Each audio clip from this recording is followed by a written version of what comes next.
ಹ್ಮ್.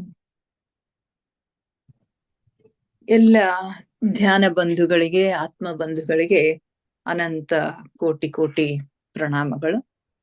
ಇಂದಿನ ಧ್ಯಾನ ಸ್ವಾಧ್ಯಾಯ ಸತ್ಸಂಗ ಕಾರ್ಯಕ್ರಮಕ್ಕೆ ತಮಗೆಲ್ಲರಿಗೂ ಸ್ವಾಗತ, ಸುಸ್ವಾಗತ.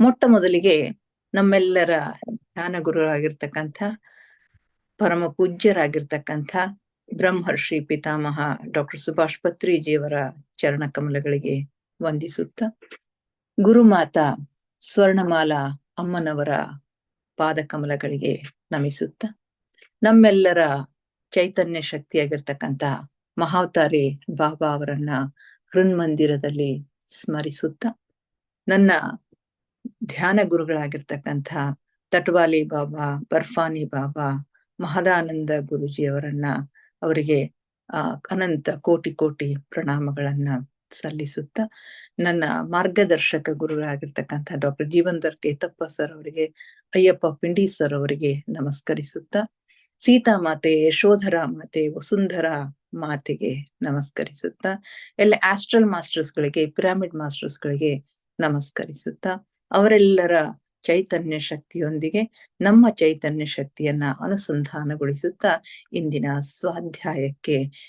ಸ್ವಾಧ್ಯಾಯವನ್ನ ಪ್ರಾರಂಭಿಸೋಣ. ಮಾಸ್ಟರ್ಸ್, ನಿಮಗೆಲ್ಲ ಗೊತ್ತಿರೋ ಹಾಗೆ ಸೀತಾಯಣದ ಸ್ವಾಧ್ಯಾಯವನ್ನ ನಾವು ಮಾಡ್ತಾ ಇದ್ವಿ. ಸೀತೆಯ ಶಿಕ್ಷಣವನ್ನ ಕುರಿತು ನಾವು ಸುಮಾರು 2 ದಿವಸ ಚರ್ಚೆ ಮಾಡಿದ್ವಿ. ಇವತ್ತು ಅಂತಿಮ ಘಟ್ಟದಲ್ಲಿ ನಾವು ಬಂದಿದ್ದೀವಿ. ಸೀತೆಯ ಶಿಕ್ಷಣದ ಭಾಗವಾಗಿ ಅವಳು ಮಗುವಿದ್ದಾಗಿನಿಂದನೂ ಪ್ರತಿಯೊಂದು ಘಟನೆಗಳು, ಋಷಿಗಳ ಆಶ್ರಮದಲ್ಲಿ ಜರುಗತಕ್ಕಂತಹ ಪ್ರತಿಯೊಂದು ಘಟನೆಗಳು ಹೇಗೆ ಪಾಠವಾಗಿವೆ ಅನ್ನೋದನ್ನ ನಾವು ಈಗಾಗಲೇ ಚರ್ಚೆ ಮಾಡಿದ್ದೀವಿ. ಅದರಲ್ಲೂ ವಿಶೇಷವಾಗಿ ನಿನ್ನೆ ಅವಳ ಪ್ರಕೃತಿ ಪ್ರೀತಿಯ ಬಗ್ಗೆ, ಆ ಪ್ರಕೃತಿಯ ಬಗ್ಗೆ, ಪ್ರಕೃತಿಗೆ ತೊಂದರೆ ಆದ್ರೆ ಅವಳಿಗೆ ಎಷ್ಟು ಕಷ್ಟ ಆಗ್ತಾ ಇದೆ, ಅದನ್ನ ಅವಳು ಹೇಗೆ ವಿರೋಧಿಸಿದಳು ಅಂತಕ್ಕಂಥ ಮಾತುಗಳನ್ನ ನಾವು ನಿನ್ನೆ ತಿಳ್ಕೊಂಡಿದ್ದೀವಿ. ಅದು ಇವತ್ತಿನ ತುರ್ತು, ಸುಮಾರು 5-6 ಸಾವಿರ ಹಿಂದೆ ನಡೆದಿರ್ತಕ್ಕಂಥ ಈ ಒಂದು ಚಳವಳಿ ಇವತ್ತಿಗೂ ಕೂಡ ಅದು ನಡೀತಾನೆ ಇದೆ. ಇವತ್ತಿನ ತುರ್ತು ಅಭಿವೃದ್ಧಿಯ ಹೆಸರಿನಲ್ಲಿ, ಬೆಳವಣಿಗೆಯ ಹೆಸರಿನಲ್ಲಿ ಕಾಡುಗಳನ್ನ ನಿರಂತರವಾಗಿ ಕಡಿತಾ ಇರೋದ್ರಿಂದ ಪ್ರಕೃತಿ ವಿಕೋಪ ಆಗ್ತಾ ಇದೆ. ಭೂಮಿ ತಾಯಿ ತನ್ನ ಶಕ್ತಿಯನ್ನ ಕಳೆದುಕೊಳ್ತಾ ಇದ್ದಾಳೆ. ಆದ್ದರಿಂದ ಧ್ಯಾನಿಗಳಾಗಿರ್ತಕ್ಕಂಥವರ ಜವಾಬ್ದಾರಿ ಏನು ಅಂತಂದ್ರೆ, ತಮ್ಮ ಧ್ಯಾನದ ಶಕ್ತಿಯಿಂದ ಭೂಮಾತೆಯನ್ನ ನಾವು ಮತ್ತೆ ಪುನಶ್ಚೇತನಗೊಳಿಸ್ಬೇಕು. ನಮ್ಮ ಧ್ಯಾನಿಗಳು ಕೆಲವೊಂದು ಅನುಭವಗಳನ್ನ ಹಂಚ್ಕೊಳ್ತಾ ಇರ್ತಾರೆ. ಭೂಮಿ ತಾಯಿ ನಿಮ್ಮ ಧ್ಯಾನದಿಂದ ನಾನು ಶಕ್ತಿವಂತಳಾಗಿದ್ದೇನೆ, ನಾನು ತುಂಬಾ ತೃಪ್ತಳಾಗಿದ್ದೇನೆ ಅಂತಕ್ಕಂತಹ ಸಂದೇಶಗಳನ್ನ ಅವಳು ಕೊಡ್ತಾ ಇರ್ತಾಳಂತೆ. ಧ್ಯಾನದಲ್ಲಿ ನಾವು ಆಳವಾಗಿ ಹೋದಾಗ ಆ ಪ್ರಕಂಪನಗಳನ್ನ, ಆ ಸಂದೇಶಗಳನ್ನ ನಾವು ಕೂಡ ಸ್ವೀಕಾರ ಮಾಡ್ಲಿಕ್ಕೆ, ಅವುಗಳನ್ನ ಅನುಭವಿಸ್ಲಿಕ್ಕೆ ಸಾಧ್ಯ ಆಗತ್ತೆ ಅಂತಕ್ಕಂಥ ಮಾತುಗಳನ್ನ ನಾವಿಲ್ಲಿ ನೆನಪಿಸ್ಕೊಳ್ಳೇಬೇಕಾಗಿರ್ತಕ್ಕಂಥದ್ದು. ಜೊತೆಗೆ ಮಂತ್ರಗಳ ಉಚ್ಚಾರಣೆಯ ಒಂದು ಮಹತ್ವವನ್ನ ಕುರಿತು ಕೂಡ ನಿನ್ನೆ ಅವಳು ಹೇಳ್ತಾಳೆ. ಮಂತ್ರಗಳ ಉಚ್ಚಾರಣೆಯಿಂದ, ಸ್ಪಷ್ಟವಾಗಿರ್ತಕ್ಕಂಥ ಉಚ್ಚಾರಣೆ, ಮಂತ್ರಗಳನ್ನ ನಾವು ಜೋರಾಗಿ ಯಾಕೆ ಉಚ್ಚಾರಣೆಯನ್ನ ಮಾಡಬೇಕು, ಮನಸ್ಸಿನಲ್ಲಿ ಹೇಳಿದ್ರೆ ಸಾಲದೆ, ಆಲೋಚನೆಗಳು ಪ್ರಕಂಪನಗಳು ಅಲ್ಲವೇ ಅಂತಕ್ಕಂಥ ಪ್ರಶ್ನೆಯನ್ನ ಕೇಳ್ತಾಳೆ. ಆದ್ರೆ ಆಲೋಚನೆಗಳಿಗಿಂತನೂ ಹೆಚ್ಚು ಪ್ರಕಂಪನ ಇರೋದು ಶಬ್ದಕ್ಕೆ. ಆ ಶಬ್ದದಿಂದ ನಮ್ಗೇನ್ ಬೇಕು, ಮಂತ್ರಗಳನ್ನ ನಾವು ಸ್ಪಷ್ಟವಾಗಿ ಸರಿಯಾಗಿ ಉಚ್ಚಾರಣೆ ಮಾಡೋದ್ರಿಂದ ಆ ಪ್ರಕಂಪನಗಳು ಭೂಮಿಯ ಪ್ರಕಂಪನದ, ಭೂಮಂಡಲದ ಪ್ರಕಂಪನದ ಒಳಗ ಮಿಲನ ಆಗಿ ನಮ್ಮ ಇಚ್ಛಿತ ಫಲಗಳನ್ನ ಕೊಡ್ತಾವು ಅಂತಕ್ಕಂಥ ಮಾತುಗಳನ್ನ ಅಲ್ಲಿ ಆ ಚರ್ಚೆಯಲ್ಲಿ ಬರುತ್ತೆ. ಆದ್ರೆ ಸೀತಾ ಮಾತೆ, ಇನ್ನೂ ಮಗುವಾಗಿರ್ತಕ್ಕಂತಹ ಸೀತೆ, ತನಗೆ ಬಂದಿರತಕ್ಕಂಥ ಸಂದೇಹಗಳನ್ನ ಪರಿಹಾರ ಮಾಡ್ಕೊಳ್ತಾಳೆ. ಹಾಗಿದ್ದರೆ ನಾನು ಹುಟ್ಟೋ ಪೂರ್ವದಲ್ಲಿ ವಿದೇಹದಲ್ಲಿ ಬರಗಾಲ ಬಿದ್ದಿತ್ತು, ನೀರಿರ್ಲಿಲ್ಲ, ಆಹಾರಕ್ಕಾಗಿ ಎಲ್ಲ ತೊಂದರೆ ಆಗ್ತಾ ಇತ್ತು. ಅಂಥ ಸಂದರ್ಭದಲ್ಲಿ ಈ ಮಂತ್ರಗಳಿಂದ ಯಾಕೆ ಆ ಸಮಸ್ಯೆಯನ್ನ ಪರಿಹಾರ ಮಾಡ್ಕೊಳ್ಳಿಲ್ಲ ಅಂತಕ್ಕಂಥ ಮಾತನ್ನ ಅವಳು ಕೇಳ್ತಾಳೆ. ಆಗ ತಪಸ್ವಿನಿ ಗಾರ್ಗಿ ಇದಕ್ಕೆ ಉತ್ತರವನ್ನ ನೀಡ್ತಾಳೆ. ಹೌದು, ನಾವಿರ್ತಕ್ಕಂಥದ್ದು ಭೌತಿಕವಾಗಿರ್ತಕ್ಕಂಥ ಒಂದು ಜಗತ್ತಿನಲ್ಲಿ. ಮೇಲು ಲೋಕಗಳಲ್ಲಿ, ಮೇಲಿನ ಲೋಕಗಳಲ್ಲಿ ನಾವು ಇಚ್ಛೆ ಮಾಡಿದ್ರೆ ಸಾಕು, ನಮಗೇನ್ ಬೇಕೋ ಅದು ಸಿಗ್ತಕ್ಕಂತಹ ಸಾಧ್ಯತೆ ಇದೆ. ಆದ್ರೆ ಈ ಭೂಲೋಕದಲ್ಲಿ ಆ ಸಾಧ್ಯತೆ ಇಲ್ಲ. ಇಲ್ಲಿ ಈ ಮಂತ್ರಗಳ ಶಕ್ತಿಯಿಂದ, ಅವುಗಳ ಪ್ರಕಂಪನದಿಂದ ನಮಗೆ ಬೇಕಾಗಿರ್ತಕ್ಕಂಥ ಬೇಕಾಗಿರ್ತಕ್ಕಂಥದ್ದನ್ನ ನಾವು ಸಿದ್ಧಿಸಿಕೊಳ್ಳಿಕ್ಕೆ ಸಾಧ್ಯ ಆಗತ್ತೆ ಅಂತಕ್ಕಂಥ ಮಾತುಗಳನ್ನ ಅವಳು ಹೇಳ್ತಾಳೆ. ಆದ್ರೆ ಈ ಮಂತ್ರಗಳ ಶಕ್ತಿಯನ್ನು ಕೂಡ ಕುಂದಿಸ್ತಕ್ಕಂಥ ಶಕ್ತಿಗಳು, ಮಂತ್ರಗಳ ಶಕ್ತಿಯನ್ನು ಕೂಡ ವಿಫಲ ಮಾಡ್ತಕ್ಕಂತಹ ಶಕ್ತಿಗಳು ಇರ್ತವೆ. ನೀನು ಹುಟ್ಟತಕ್ಕಂಥ ಒಂದು ಸಂದರ್ಭದಲ್ಲಿ, ವಿದೇಹದಲ್ಲಿ ಅಂತಹ ಒಂದು ಶಕ್ತಿಯ ಕಾರ್ಯಾಚರಣೆ ಆಗಿತ್ತು ಅಂತಕ್ಕಂಥ ಮಾತನ್ನ ಗಾರ್ಗಿ ಹೇಳ್ತಾಳೆ.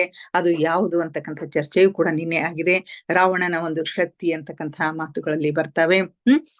ಹೀಗೆ ಇನ್ನು ಕೊನೆಯ ಘಟ್ಟಕ್ಕೆ ನಾವು ಬರ್ತಾ ಇದ್ದೀವಿ. ಕೊನೆಯ ಘಟ್ಟದಲ್ಲಿ, ಈ ಅಧ್ಯಾಯದ ಕೊನೆಯ ಘಟ್ಟದಲ್ಲಿ ಮೀನಾಕ್ಷಿ ಹೇಳ್ತಾಳೆ, ನಾನು ಸೀತೆಯಿಂದ ಆಶೀರ್ವಾದವನ್ನ ಪಡೆದುಕೊಂಡಿದ್ದೇನೆ ಅಂತ ಹೇಳಿ.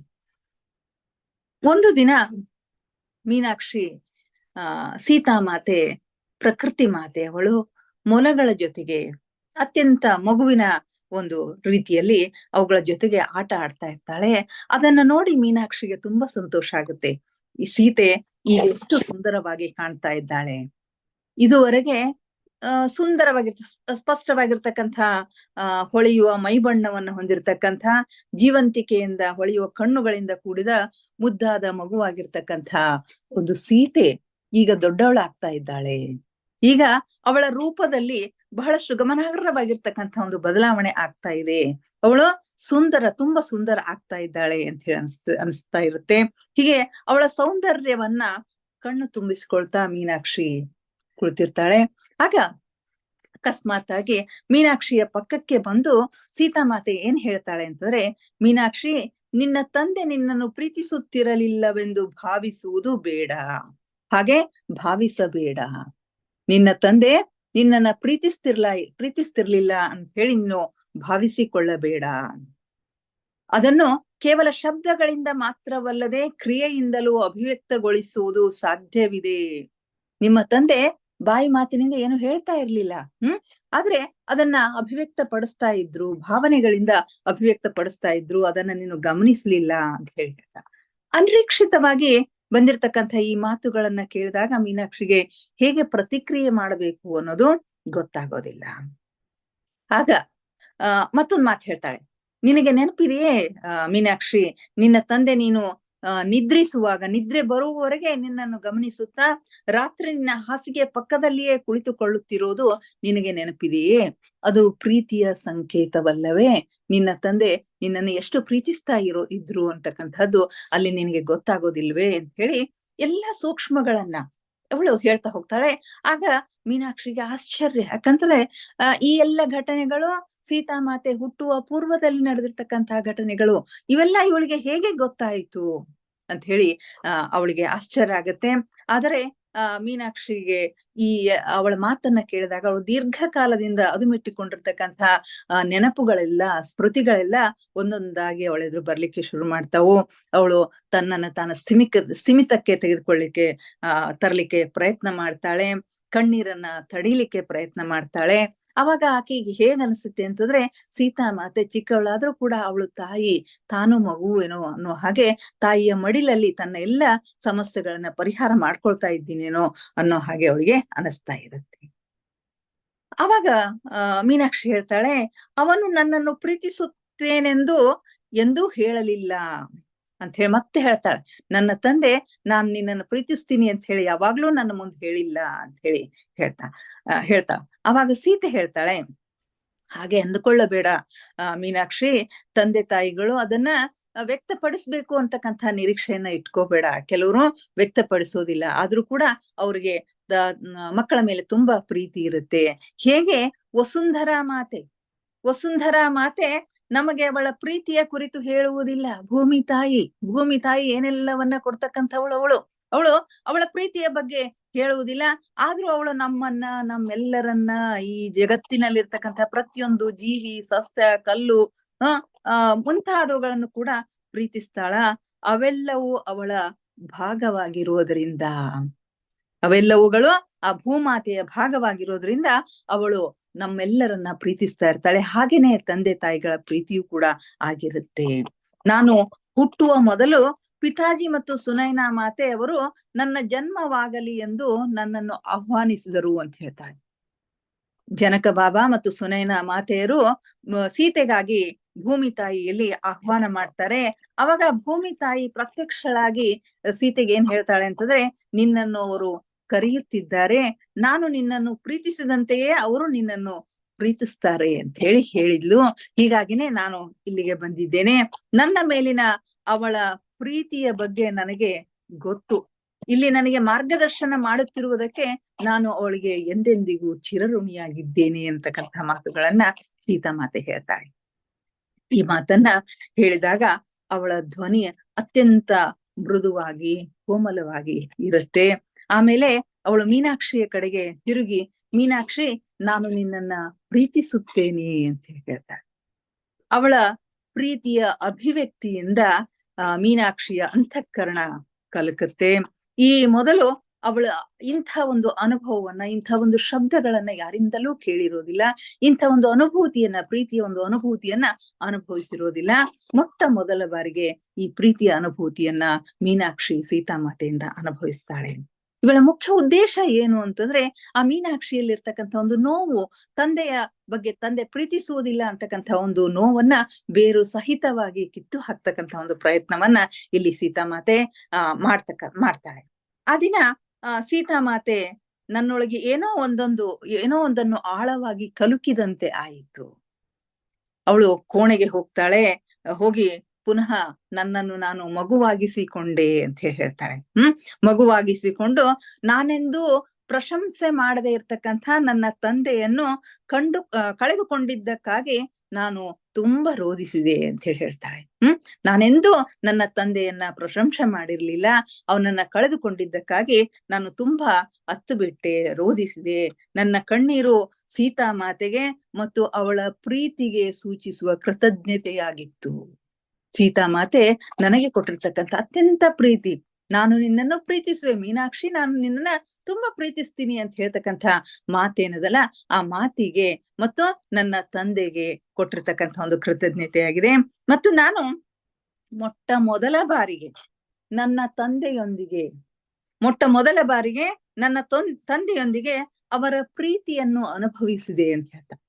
ಇದುವರೆಗೆ ತಂದೆಯ ಪ್ರೀತಿಯನ್ನ ನಾನು ಸಮೀಪದಿಂದ ಅನುಭವಿಸೇ ಇರ್ಲಿಲ್ಲ, ಅನುಭೂತಿಯೇ ನನಗಿರ್ಲಿಲ್ಲ. ಮೊಟ್ಟ ಮೊದಲ ಬಾರಿಗೆ ಸೀತಾಮಾತೆಯ ಪ್ರೀತಿಯನ್ನ ಮತ್ತು ನನ್ನ ತಂದೆಯ ಪ್ರೀತಿಯನ್ನ ಅನುಭವಿಸಿದೆ ಅಂತ ಹೇಳ್ತಾಳೆ.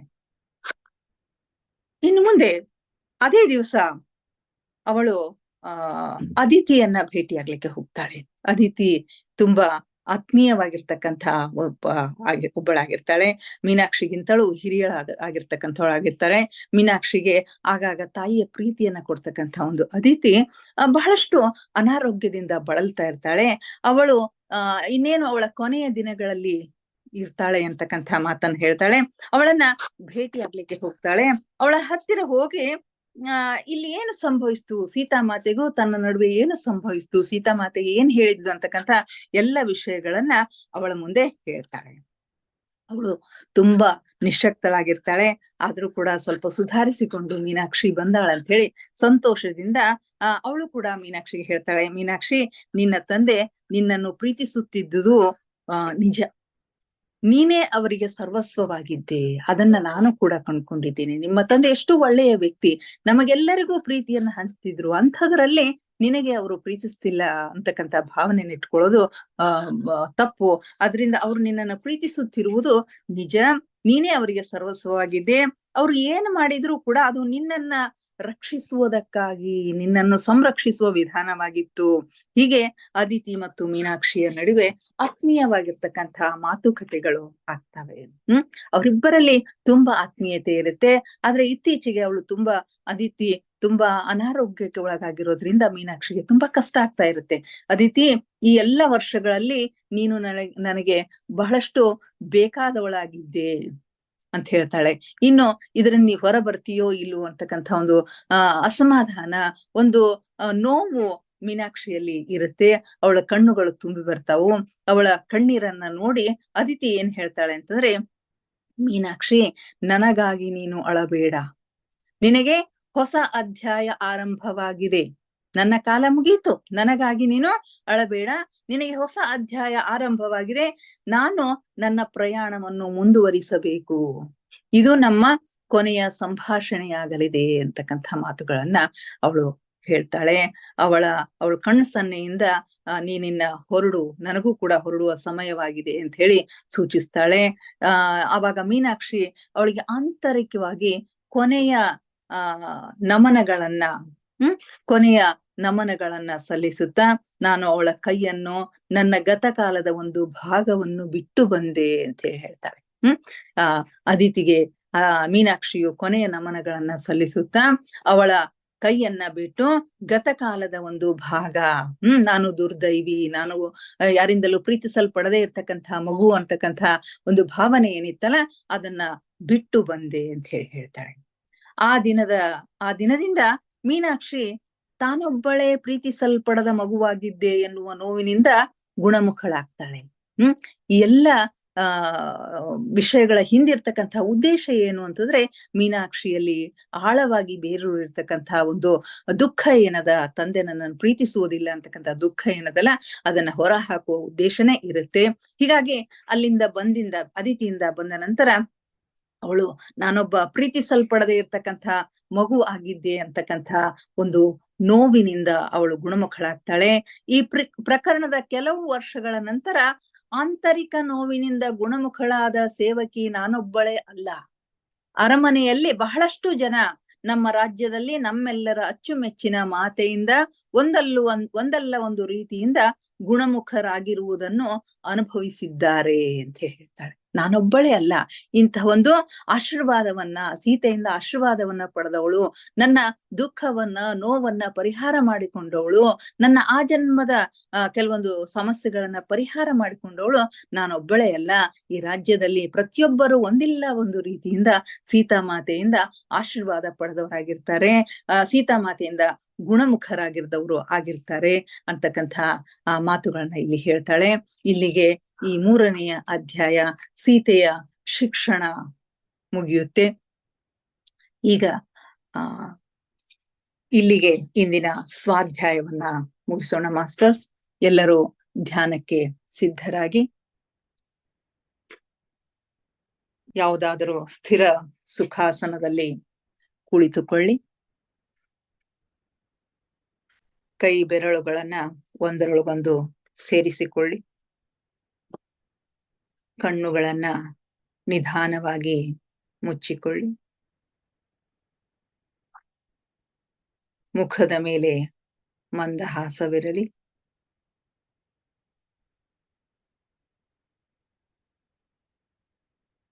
ದೇಹದ ಯಾವ ಭಾಗದಲ್ಲಿಯೂ ಬಿಗಿತ ಬೇಡ. Relax, relax, relax.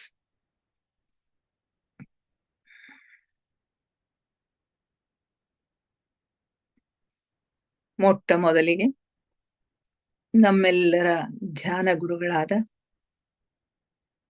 ಪರಮ ಪೂಜ್ಯರಾದ ಬ್ರಹ್ಮರ್ಷಿ ಪಿತಾಮಹ ಡಾಕ್ಟರ್ ಸುಭಾಷ್ ಪತ್ರಿಜಿಯವರ ಚರಣ ಕಮಲಗಳಿಗೆ ವಂದಿಸುತ್ತ, ಗುರುಮಾತಾ ಸ್ವರ್ಣಮಾಲಾ ಅಮ್ಮನವರ ಪಾದ ಕಮಲಗಳಿಗೆ ನಮಿಸುತ್ತ, ನಮ್ಮೆಲ್ಲರ ಚೈತನ್ಯ ಶಕ್ತಿಯಾದ ಮಹಾವತಾರಿ ಬಾಬಾ ಅವರನ್ನ ಹೃನ್ಮಂದಿರದಲ್ಲಿ ಸ್ಮರಿಸುತ್ತ, ನನ್ನ ಗುರುಗಳಾದ ತಟ್ವಾಲಿ ಬಾಬಾ, ಬರ್ಫಾನಿ ಬಾಬಾ, ಮಹದಾನಂದ ಗುರೂಜಿಯವರನ್ನ ಹೃನ್ಮಂದಿರದಲ್ಲಿ ಸ್ಮರಿಸುತ್ತ, ನಮ್ಮ ಮಾರ್ಗದರ್ಶಕ ಗುರುಗಳಾಗಿರ್ತಕ್ಕಂಥ ಡಾಕ್ಟರ್ ಜೀವನ್ಧರ್ ಕೇತಪ್ಪ ಸರ್ ಅವರಿಗೆ ವಂದಿಸುತ್ತ, ಅಯ್ಯಪ್ಪ ಪಿಂಡಿ ಸರ್ ಅವರಿಗೆ ವಂದಿಸುತ್ತ, ಸೀತಾಮಾತೆ, ಯಶೋಧರಾ ಮಾತೆ, ವಸುಂಧರಾ ಮಾತೆಯರಿಗೆ ವಂದಿಸುತ್ತ, ಎಲ್ಲ ಆಸ್ಟ್ರಲ್ ಮಾಸ್ಟರ್ಸ್ಗಳಿಗೆ, ಪಿರಾಮಿಡ್ ಮಾಸ್ಟರ್ಸ್ಗಳಿಗೆ ವಂದಿಸುತ್ತ,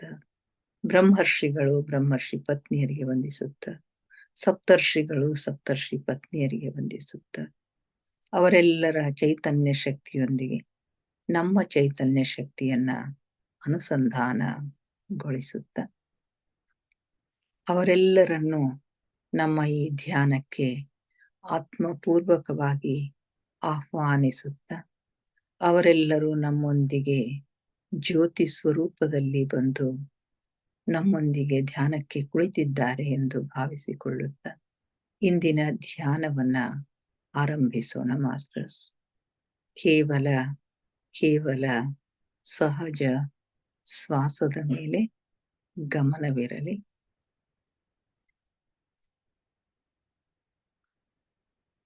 ಒಳ ಹೋಗುವ ಉಸಿರು, ಹೊರಬರುವ ಉಸಿರನ್ನೇ ಏಕಧಾರೆಯಾಗಿ ಗಮನಿಸಿ ಮಾಸ್ಟರ್ಸ್.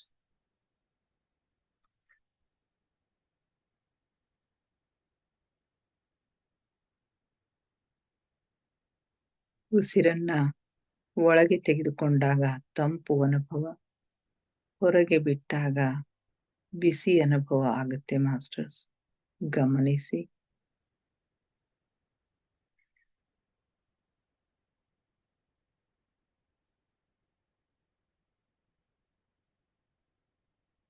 ಉಚ್ಛ್ವಾಸ ನಿಶ್ವಾಸದ ಮಧ್ಯದ ಬಿಂದು, ಅದುವೇ ನಮ್ಮ ಧ್ಯಾನ ಬಿಂದು. ಅದುವೇ ನಮ್ಮ ಆಂತರಿಕ ಜಗತ್ತಿನ ಕೀಲಿಕೈ. ಅಲ್ಲಿಯೇ ನಮ್ಮ ಸಹಸ್ರಾರ ಚಕ್ರದಿಂದ ವಿಶ್ವ ಪ್ರಾಣ ಶಕ್ತಿ ಹರಿದು ಬರುತ್ತದೆ ಮಾಸ್ಟರ್ಸ್. ಗಮನಿಸಿ. ಅಲ್ಲಿ ಒಂದು ಕ್ಷಣ ನಿಲ್ಲುವ ಪ್ರಯತ್ನ ಮಾಡಿ. ಉಚ್ಛ್ವಾಸ ನಿಶ್ವಾಸದ ಮಧ್ಯ ಬಿಂದುವಿನಲ್ಲಿ ಒಂದು ಕ್ಷಣ ನಿಲ್ಲುವ ಪ್ರಯತ್ನ ಮಾಡಿ. ಅಲ್ಲಿ ಆ ಬಿಂದುವಿನಲ್ಲಿ ಬೇರೆಯೇ ಲೋಕವೇ ನಮಗೆ ತೆರೆದುಕೊಳ್ಳುತ್ತೆ. ಅಲ್ಲಿ ಆಳವಾಗಿ ಹೋಗಿ ಮಾಸ್ಟರ್ಸ್. ಯಾವ ಆಲೋಚನೆಗಳು ಬೇಡ. ಆಲೋಚನೆಗಳು ಬಂದರೆ ಅವುಗಳನ್ನು ಬದಿಗೆ ಸರಿಸಿ ಮತ್ತೆ ಉಸಿರಾಟದ ಮೇಲೆ ಗಮನ ಹರಿಸಿ. ಆಲೋಚನಾ ರಹಿತ ಸ್ಥಿತಿಗೆ ಬನ್ನಿ ಮಾಸ್ಟರ್ಸ್. ಆಲೋಚನೆಗಳು ಶೂನ್ಯವಾದಾಗ ಮನಸ್ಸು ಶಾಂತವಾಗುತ್ತದೆ, ಧ್ಯಾನ ಸಿದ್ಧಿಸುತ್ತದೆ.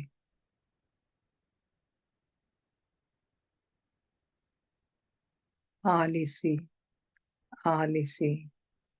ಸೂಕ್ಷ್ಮ ನಾದಗಳನ್ನು, ಸೂಕ್ಷ್ಮ ಸ್ವರಗಳನ್ನು ಆಲಿಸಿ ಮಾಸ್ಟರ್.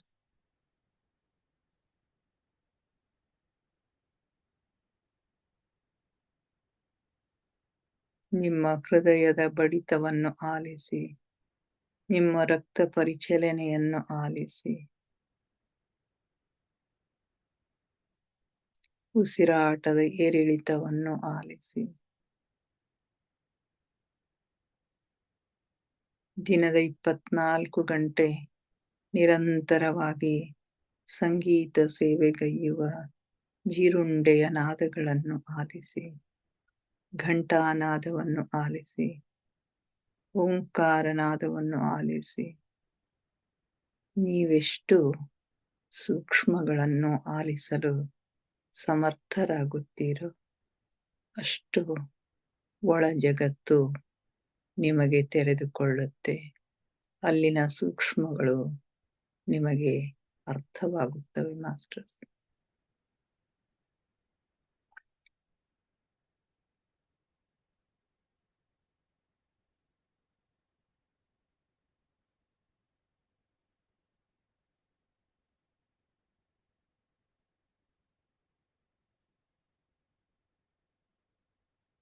ನಾನು ದೇಹವಲ್ಲ, ನಾನು ಆತ್ಮಸ್ವರೂಪಿ. ನನ್ನ ಉಸಿರೇ ನನ್ನ ಗುರು. ಉಸಿರೆಂಬ ಗುರುವಿನ ಸಹಾಯದಿಂದ ನನ್ನ ಗಮ್ಯದತ್ತ, ಗುರಿಯತ್ತ ನಮ್ಮ ಪಯಣ ಸಾಗಲಿ ಮಾಸ್ಟರ್ಸ್. ನಮ್ಮ ಗಮ್ಯ ಆತ್ಮ ಸಾಕ್ಷಾತ್ಕಾರ, ಪರಮಾತ್ಮ ಸಾಕ್ಷಾತ್ಕಾರ.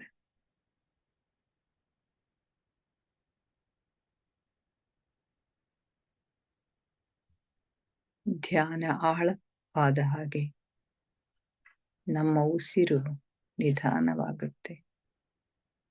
ಉಸಿರು ಚಿಕ್ಕದಾಗ್ತಾ ಚಿಕ್ಕದಾಗ್ತಾ ಭ್ರೂ ಮಧ್ಯದಲ್ಲಿ ಕೇಂದ್ರೀಕೃತವಾಗುತ್ತೆ, ಸ್ಥಿರಗೊಳ್ಳುತ್ತೆ. ಆಗ ಆಜ್ಞಾಚಕ್ರ ಜಾಗೃತ ಆಗುತ್ತೆ. ನಮ್ಮ ಥರ್ಡ್ ಐ ಆಕ್ಟಿವೇಟ್ ಆಗುತ್ತೆ. ಅಲ್ಲಿ ಹಲವು ಬಣ್ಣಗಳು, ಹಲವು ದೃಶ್ಯಗಳು ನಮಗೆ ಕಾಣಿಸುತ್ತವೆ. ಮಾಸ್ಟರ್ಸ್, ಗಮನಿಸಿ, ವೀಕ್ಷಿಸಿ.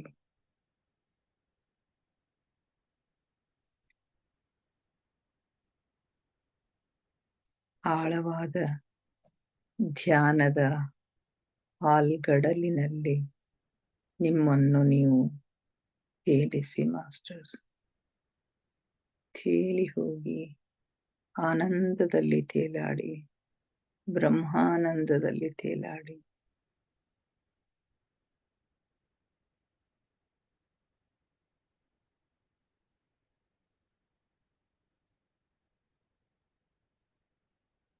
ಆ ಸೀತಾಮಾತೆಯ ಪ್ರಕಂಪನಗಳನ್ನ, ಆ ಪ್ರಕೃತಿ ಮಾತೆಯ ಪ್ರೀತಿಯನ್ನ ಅನುಭವಿಸಿ masters.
Hmm.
Did you wash your hands after you ate? Did you wash your hands after you ate? No. Are you a baby who's feeding water? Why have you not eaten it? Finish it.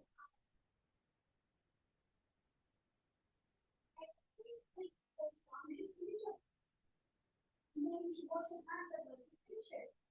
It's like this. Well, I don't know. I don't think I want to do it. Western shooting.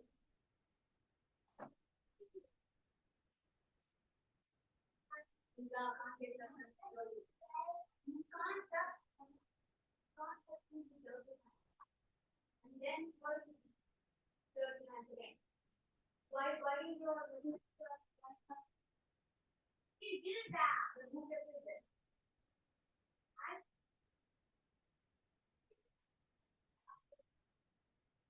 already hospital. Already hospital. Good go.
ಕೊನೆಯ 5 ನಿಮಿಷಗಳು masters.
ಕೊನೆಯ 2 ನಿಮಿಷಗಳು masters.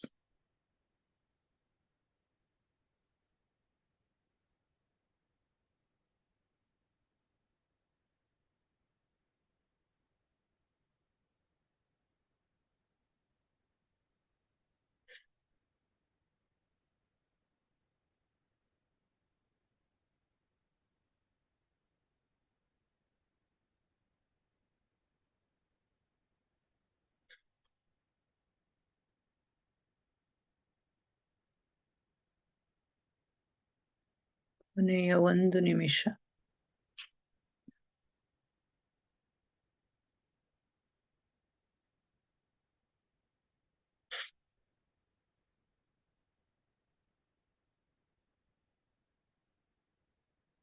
ನಿಧಾನವಾಗಿ ಧ್ಯಾನದಿಂದ ಹೊರಬರಲು ಪ್ರಯತ್ನಿಸಿ masters. 30 seconds.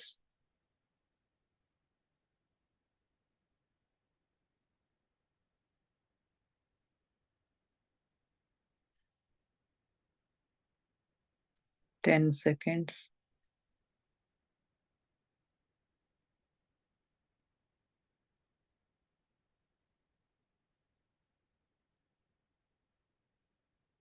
5, 4, 3, 2, 1, 0. ನಿಧಾನವಾಗಿ ಕೈ ಬೆರಳುಗಳನ್ನ ಬಿಡಿಸ್ಕೊಳ್ಳಿ ಮಾಸ್ಟರ್ಸ್. ನಿಮ್ಮ ಕಣ್ಣುಗಳ ಮೇಲೆ ಇಟ್ಕೊಳ್ಳಿ. 5 seconds.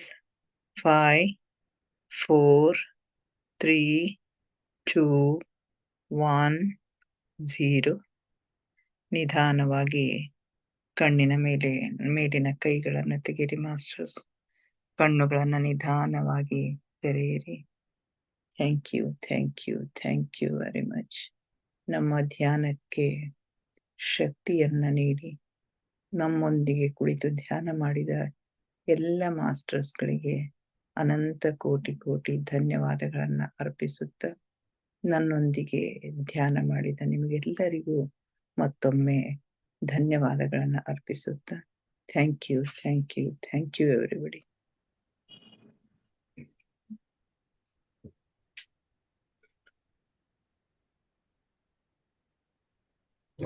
ಯಾರಾದ್ರೂ ಏನಾದ್ರೂ ಶೇರ್ ಮಾಡ್ಕೊಳ್ಳಿದ್ರೆ ಮಾಡ್ಕೊಳ್ರಿ.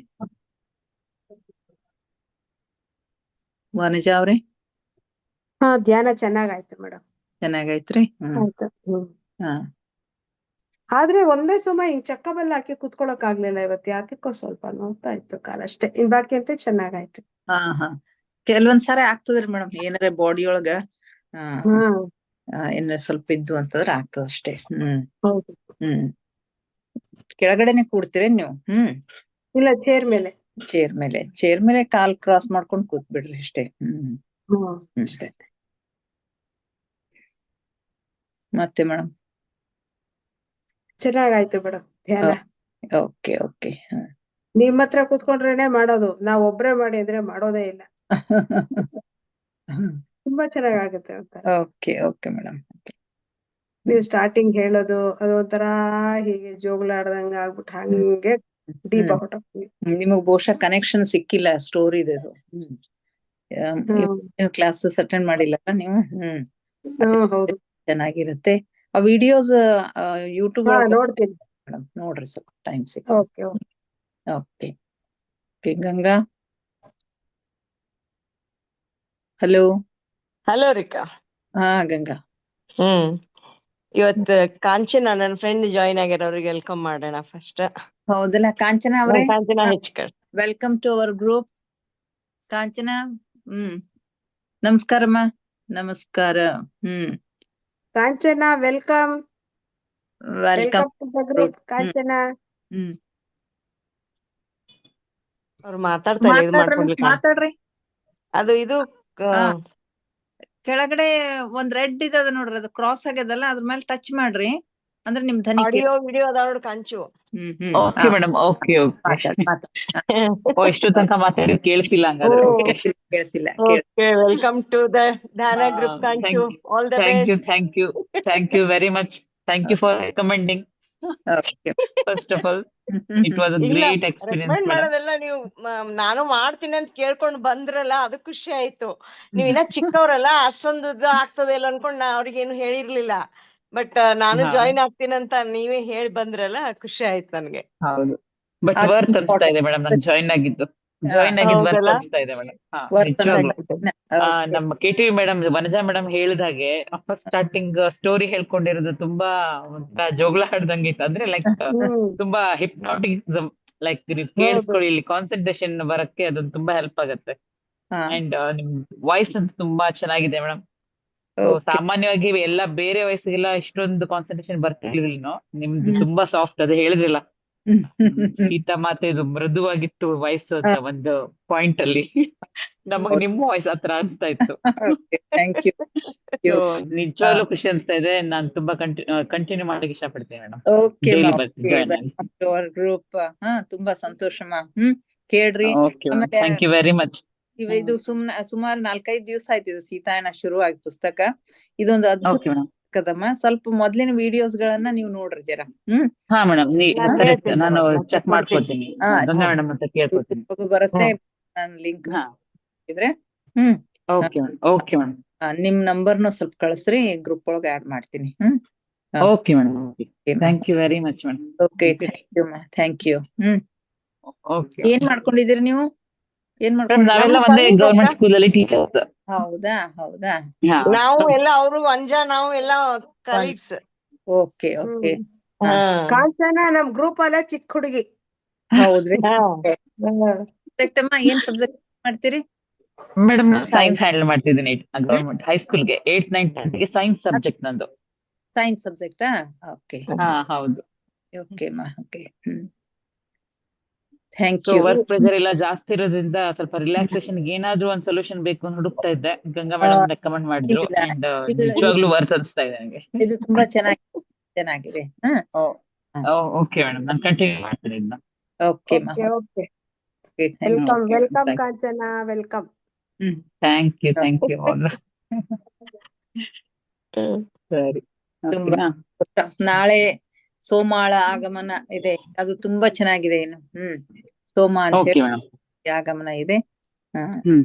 ನಾಳೆ ಸ್ಟಾರ್ಟಿಂಗ್ ಇದೆ ಆ ಚಾಪ್ಟರ್. ಸ್ಟಾರ್ಟಿಂಗ್ ಲಿಂದ ಕೇಳಿದ್ರಿ ಅಂತ ನಿಮ್ಗಿನ್ನು ಚೆನ್ನಾಗ್ ಅನ್ಸುತ್ತೆ. ಓಕೆ, ಹಾ, ಶಾರ್ಪ್ 9ಗೆ ಸ್ಟಾರ್ಟ್ ಮಾಡ್ತೀರಾ? ಲಾಗಿನ್ ಆಗ್ತೀವಿ. ಒಂದ್ 5 ನಿಮಿಷ, ಒಂದ್ 2-3 ನಿಮಿಷ ಸ್ವಲ್ಪ ವೇಟ್ ಮಾಡ್ತಾ ಇದ್ದೀನಿ ನಾನು, ಎಲ್ರು ಬರ್ಲಿ ಅಂತ, ಯಾಕಂದ್ರೆ ಕನೆಕ್ಷನ್ ಇದಾಗ್ತದೆ ಅಂತ ಹೇಳಿ. Correct madam. ಎಸ್. ಅದ್ರ ಶಾರ್ಪ್ ಓಕೆ ಜಾಯಿನ್ ಆಗ್ರಿ. Okay madam. Okay, thank you. ಏನಾದ್ರು ಶೇರ್ ಮಾಡ್ಕೊಳ್ಳೋದಿದೇನಾ? ಇನ್ನೇನಿಲ್ಲ ಮೇಡಮ್, ಇದು ಜಸ್ಟ್ ಕಂಟಿನ್ಯೂ ಮಾಡ್ತೀನಿ. ಅದ್ಭುತ ನಾಲೆಜ್ ಅಮ್ಮ, ಇದು ಆಕ್ಚುಲಿ ಅದ್ಭುತ ನಾಲೆಜ್ ಇದೆ. ತುಂಬಾ ಈ ಸುಮಾರು 5-6 ಸಾವಿರ ವರ್ಷದ ಹಿಂದೆ ನಡೆದಿರ್ತಕ್ಕಂಥ ಘಟನೆಗಳಿವೆಲ್ಲ. ಇವೆಲ್ಲಗಳು ಇವತ್ತು ಪ್ರಸ್ತುತ ಅನ್ನೋ ಹಾಗೆ ತುಂಬಾ ಚೆನ್ನಾಗಿ ಪುಸ್ತಕ ವಿಶ್ಲೇಷಣೆ ಆಗಿದೆ.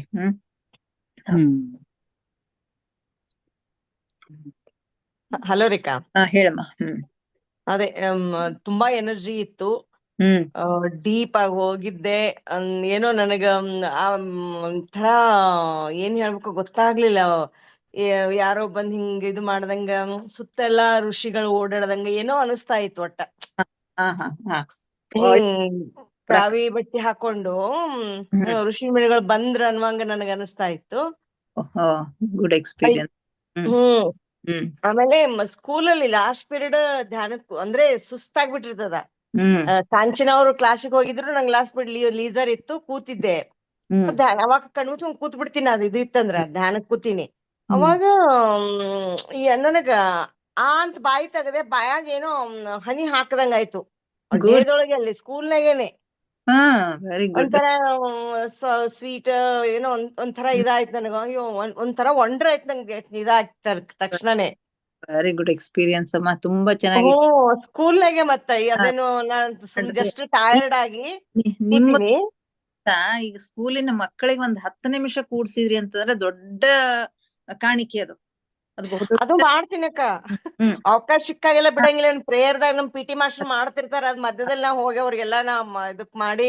ನಮ್ಮ ಸ್ಕೂಲಲ್ಲೂ ಪ್ರೇಯರ್ ಆದ ತಕ್ಷಣ ಒಂದ್ 10 ನಿಮಿಷ ಧ್ಯಾನಕ್ಕೆ ಅವಕಾಶ ಅದ, ಓಂಕಾರ ಮತ್ತೆ ಧ್ಯಾನ ಮಾಡ್ಲಿಕ್ಕೆ. ಅದೇ ಮಾಡಿಸಿ. ಅವಾಗ್ನು ಹೇಳ್ತೀನಿ. ಲಾಸ್ಟ್ ಪೀರಿಯಡ್ ಅವಾಗ ಹುಡುಗರು ಟಯರ್ಡ್, ಹುಡುಗರು ಹೇಳ್ತಾವ, ಮಿಸ್ ನಮಗ್ ಧ್ಯಾನ ಮಾಡ್ಸಿ ಅಂತ. 9th ಕ್ಲಾಸ್ ಅಲ್ಲಿ ಹೋಗಿ ಮಾಡ್ಸಿರ್ತೀನಿ. ಧ್ಯಾನ ಮಾಡ್ಸೋದ್ ಅಷ್ಟೇ, ಅವಾಗ 10 ನಿಮಿಷ ಮಾಡ್ಸೋದ್ ಅಷ್ಟೇ ಅಲ್ದೇನೆ, ಯಾವಾಗಾರ ಲೀಸರ್ ಇದ್ದಾಗ ಮಾಡಿದಾಗ ಪ್ರತಿಯೊಂದು ಮಕ್ಕಳಿಗೆ ಒಂದ್ ಸ್ವಲ್ಪ ಎನ್ಕರೇಜ್ ಮಾಡ್ರಿ.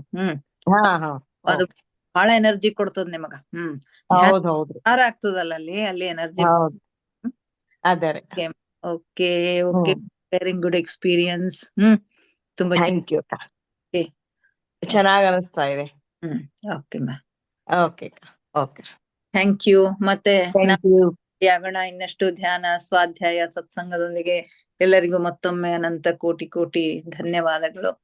Thank you. Thank you. ತಮಗೂ ಕೋಟಿ ಕೋಟಿ ಧನ್ಯವಾದಗಳು. Thank you.